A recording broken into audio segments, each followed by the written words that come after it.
Қайырлы күн достар, сіздермен идеал кек парақшасы. Бүгін сіздермен осылай әдемі болып шығатын пончиктерді жасап көреміз. Сол себепті видеоны соңына дейін қарап, каналға тіркеліп, қоңыраушаны басып қойыңыз, себебі алда бұдан да пайдалы рецепттер болады. Қамырын жасаймыз. Ол үшін бізге қажет жылы сүт, ұн, қант, жұмыртқа, дрожжа, ерітілген сары май керек болады. Барлығының грамдарын төменде описаниеда жазып қалдырамын. Ыдысқа жылы сүтті, қантты, аздап тұз және де жұмыртқаны, дрожжаны, майды барлығын салып, жақсылап венчикпен араластырып алдым. Үстінен ұнды да саламыз және де жақсылап тағы да араластырамыз. Алдымен венчикпен, содан соң қолымызбен жұмыс жасап, қамырды біріктіріп аламыз. Қамырымыз дайын болды. Міне осындай жұмсақ қамыр болып шығады. Үстінен пакетпен орап, 2 сағатқа жылы жерге қойып қоямыз. 2 сағат өтті, қамыр жақсы көтеріліп шықты. Енді қамырды аздап ұн сеуіп, қалыңдау етіп жайып алыңыздар. Жайып болдық. Енді осындай стаканның көмегімен мен қамырларды кесіп алдым. Ортасын тесіп алу үшін осындай насатканы қолдандым. Сіздерде үйлеріңізде бар насатканы қолдана берсеңіздер болады.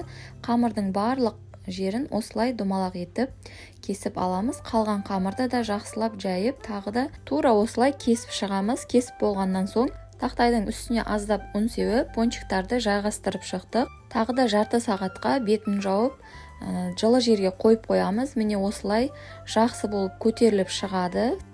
Табаға көп мөлшерде май құямыз. Қызғаннан соң орташа отпен пончиктерімізді екі жағын да бірдей қызартып пісіріп аламыз.